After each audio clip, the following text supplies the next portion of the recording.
A very good morning to all of you. This is Rinki Singh, and today we are going to start the chapter of class 10th. The chapter is chapter 15 and the chapter name is Our Environment. our enवायरमेंट की बात करें तो आप सभी को याद होगा कि हमने जो प्रीवियस क्लासेस जितनी आपकी लगी है उसके अंदर हमने इसके सभी प्रकार के टॉपिक को कवर कर चुके हैं। आज के टॉपिक की अगर बात करें, आज की क्लास की बात करें तो इतने टॉपिक होने के बाद आपकी ये क्लास या आपकी ये चैप्टर जो है वो कंप्लीट हो जाएगा। अगर हम प्रीवियस थोड़ा सा टॉपिक्स को उठाएं कि हमने क्या क्या कवर कर चुके हैं, तो हमने इन्वायरमेंट के बारे में जाना था। इन्वायरमेंट में जो भी डिस्पोजल्स होते हैं या वेस्ट प्रोडक्ट होते हैं उनमें से कौन से बायोडिग्रेडेबल होते हैं, कौन से नॉन बायोडिग्रेडेबल होते हैं, ये जाना था। हमने जाना था इकोसिस्टम, किस प्रकार से इकोसिस्टम के अंदर फूड चेन एक महत्वपूर्ण भूमिका अदा करती है। Food chain, food web, biological magnification, 10% law, इन सारी चीज़ों के बारे में हमने जाना था। ठीक है, एनर्जी कैसे 10% एनर्जी जो है इंक्रीज होती है या डिक्रीजन होता है उनका, ये सारे टॉपिक्स हम कवर कर चुके थे। अगर मैं बात करूं आज की क्लास की, तो आज की क्लास के अंदर हम इन सभी टॉपिक को कवर करने के बाद आपका ये चैप्टर कंप्लीट हो जाएगा।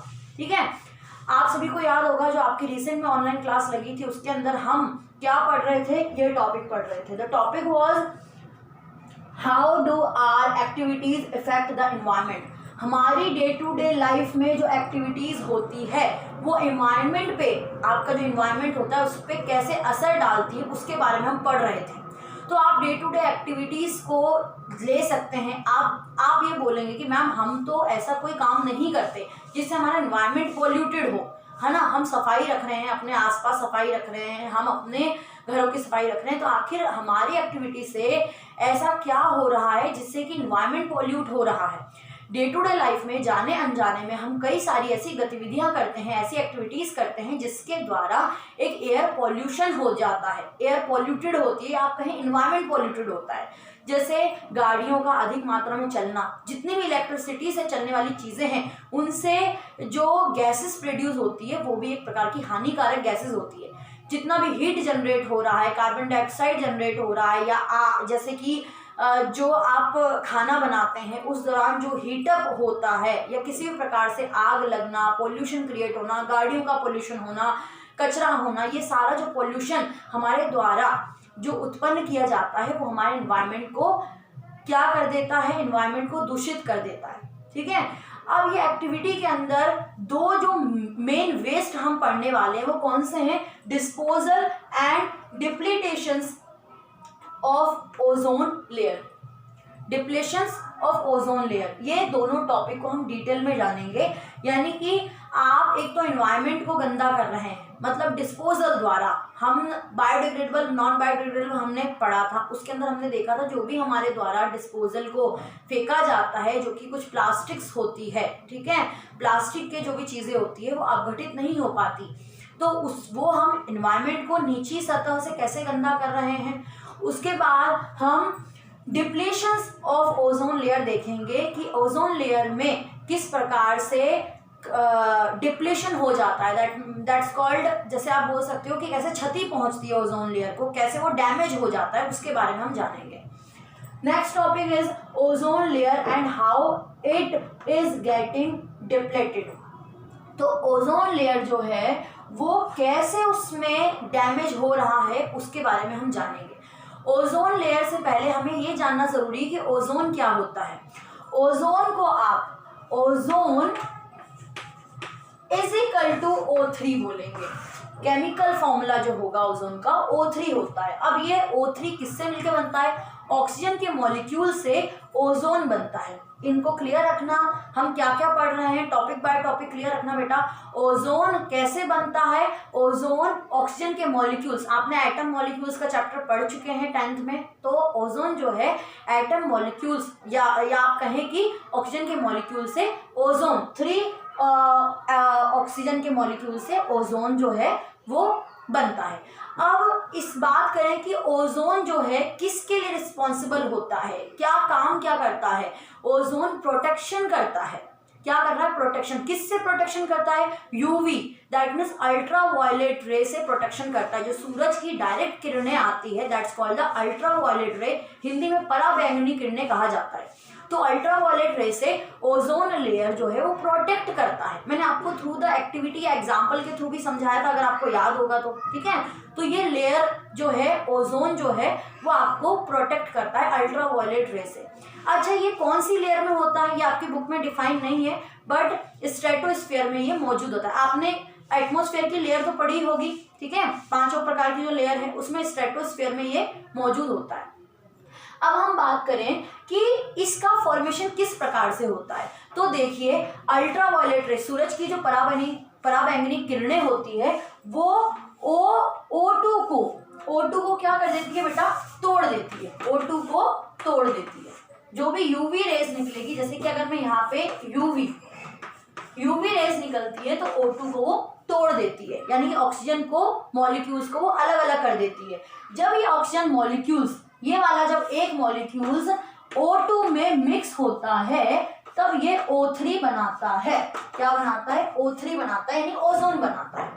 टू बी वेरी क्लियर, इसने ऑक्सीजन को तोड़ दिया और जब ये ऑक्सीजन का जो मॉलिक्यूल्स अलग हो चुका है वो मॉलिक्यूल जब O2 में यानी ऑक्सीजन में कंबाइन करेगा तो O3 यानी कि ओजोन बनाने का काम करता है। क्या बनाता है? वो ओजोन बनाता है। इस प्रकार से ओजोन लेयर जो है वो बनती है, ओजोन बनती है।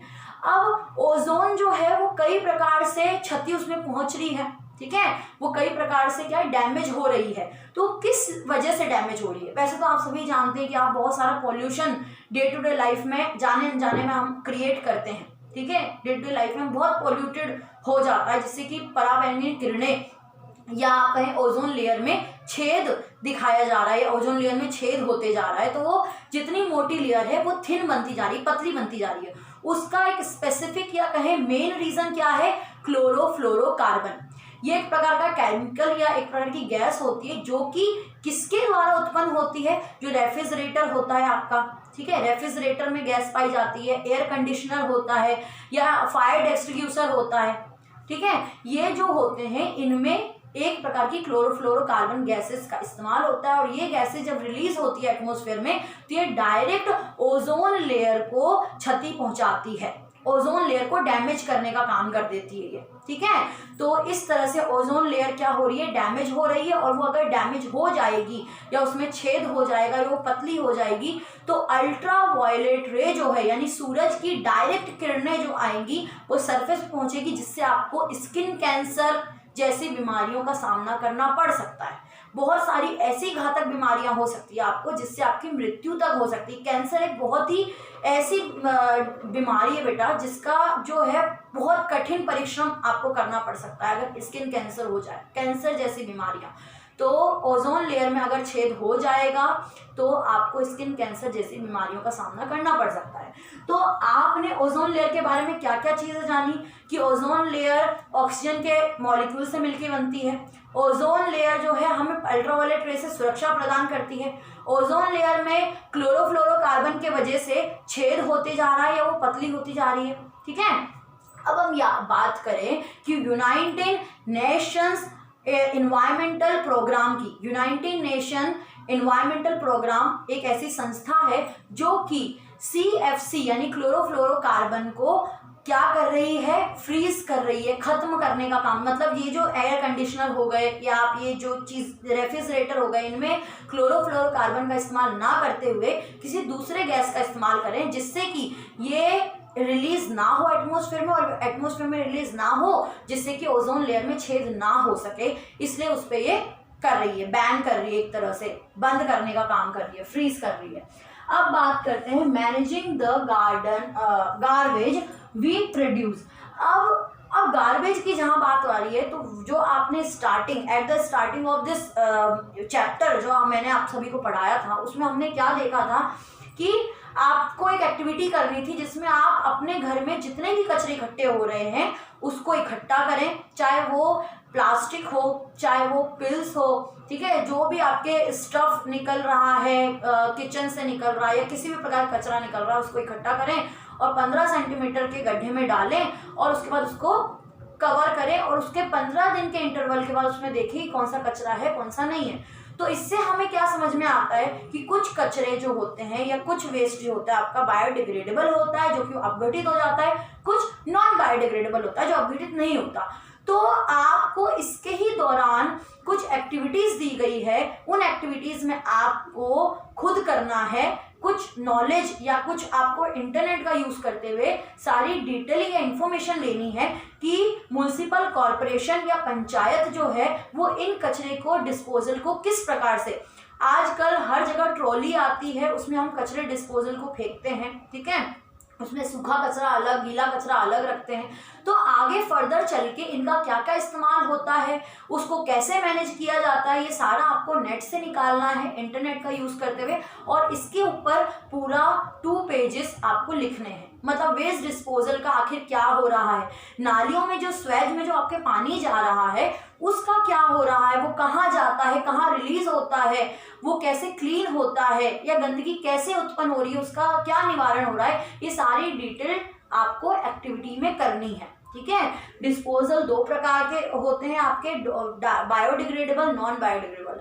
अगर मैं आपके एनसीईआरटी बुक के कुछ टॉपिक्स को लेने की बात करूं तो आपके एक्टिविटीज़ में कुछ ऐसे भी टॉपिक है जिसमें ये बताया गया है कि आप अपने दादा परदादा से पूछें कि पुराने टाइम पर ट्रेनों में प्लास्टिक के कप्स की इस्तेमाल ना करते हुए कांच के ग्लासेस दी जाती थी, लेकिन आज के टाइम पे प्लास्टिक की कप्स का जो है वो इस्तेमाल किया जा रहा है और अब तो वो भी बैन हो चुका है। तो कुछ ऐसी चीज़ें, आपका पूरा जो वेस्ट है ना वो इसी पे निर्भर है, बायोडिग्रेडेबल, नॉन बायोडिग्रेडेबल, जो कि आपके सराउंडिंग जितने कचरे होते हैं वो 2 ही प्रकार के होते हैं, एक होते हैं बायोडिग्रेडेबल, नॉन बायोडिग्रेडेबल। अब बात करें कि हम तो अपना कचरा डस्टबिन तक डाल देते हैं, उसका आगे क्या होता है, म्युनिसिपल कॉरपोरेशन या आप कहें पंचायत, जो ग्रामीण पंचायत या जहाँ भी कचरा है उसका वो क्या निवारण करते हैं, किस प्रकार से उसको वेस्ट को मैनेज करते हैं, और लिक्विड वेस्ट का क्या होता है, इन सब के बारे में आपको डिटेल कलेक्ट करनी है और अपनी कॉपी में लिखनी है, फेयर कॉपी में। तो यहाँ तक ये चैप्टर जो है कवर होता है। आई होप आपको क्लियर होंगी चीज़ें। कोई भी डाउट होता है तो कमेंट बॉक्स में बोले, मैं आपको वो डाउट क्लियर करवाऊंगी। I hope it's clear. If you like this video so like, subscribe and share.